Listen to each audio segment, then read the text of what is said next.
ხულოში დაგეგმილი ჰესის მშენებლობამ შესაძლოა ეკოლოგიური საფრთხების შუახების მოსახლეობასაც შეუქმნას. მუნიციპალიტეტში მცხოვრებლები ყურადღებას ჰესების კასკადებისათვის საჭირო გვირაბის მშენებლობაზე ამახვილებენ. მათი პროგნოზით დაგეგმილი სამუშაოები შუახევში მეწყრულ პროცესებს გაააქტიურებს. საფუძვლად კი გეოლოგების დასკვნა მოჰყავთ. ჯერ კიდევ 1988 წელს სპეციალისტების მიერ ტერიტორიის შესწავლის შედეგად დადგინდა, რომ სოფელ ჩანჩხალოს მოსახლეობის 60% სასწრაფო გადასახლებას უნდა დაექვემდებაროს. მოსახლეობის პრობლემებს ჩვენი ჟურნალისტი სულხან მესხიძე კავკასიის გარემოს დაცვითი არასამთავრობო ორგანიზაციების ქსელის პროგრამის ფარგლებში გაეცნო. ზღვის დონიდან 850 მეტრის სიმაღლეზე მდებარე სოფელ ჩანჩხალოში დღეისათვის 177 კომლი ცხოვრობს. ადგილობრივების სამუშაო ადგილების სიმცირეს უჩივიან.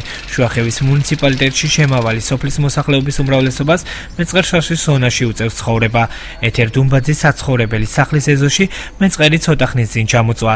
900-იანი ოჯახი ღამე სახლის დამხმარე ნაგებობაში ათენებს. ასე მოდის ქვა ზავალი ისინი სულ ასე ხვეტავთ ყრით და იმან ბავშვთა წეს აღარ შეიძლებოდა ცხოვრება.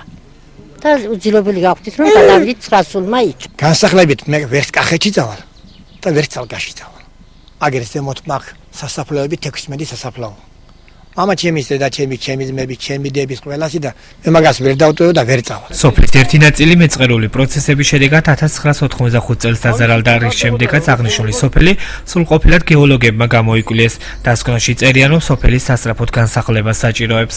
მივიღეთ გეოლოგიური დასკვნა პირველი, რომ სოფელი ჩანჩხალო იმყოფება მეწყერ-შაშის ზონაში და განტვირთვას რომ საჭიროებდა. შემდეგ 2005 წელს გააქტიურდა მეწყერული მოვლენები, იმყოფებოდა აჭარის მთავრობის თავმჯდომარე და მაშინ დახმის უფლებასაც კი არ გვაძლევდნენ, რომ მეწყერ-შაშის მოვლენებს თქვენ ხელს შეუწყობთ. სოფლის მოსახლეობის 60% მეწყერ-შაშის ზონაში ცხოვრობს, აცხადებს რწმუნებული უშანგი დიასამიძე.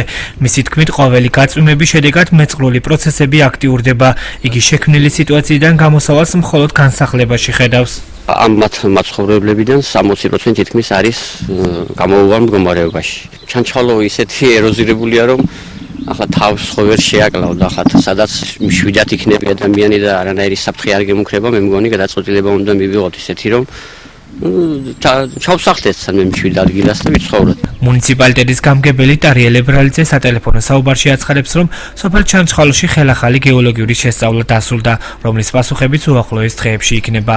მისი თქმით, გამგეობა რამდენიმე ოჯახის განსახლებას გეგმავს. ერთ-ერთი ველოდები ჩვენ ამ დასკვნებს და ამის შემდეგ ბუნებრივია ჩვენ ვიმოქმედებთ გეოლოგიური დასკვნების საფუძველზე. ვისის მდგომარეობა იქნება კრიტიკული, სადაც არის ცხოვრება, ამ ოჯახებს ჩვენ რა თქმა უნდა ხელს შევუწყობთ და დავაყენებთ საკითხ იმის შესახებ, რომ ისინი გადავიყვანოთ უსაფრთხო ადგილას. ჩანჩხალოში სოფლის ქვემოთ 5 კილომეტრიანი გვირაბის გაყვანაა დაგეგმილი, რაც შუახევი ჰესის აშენებას უკავშირდება. ადგილობრივები შიშობენ, რომ აფეთქების შედეგად მეწყრული პროცესები უფრო გააქტიურდება.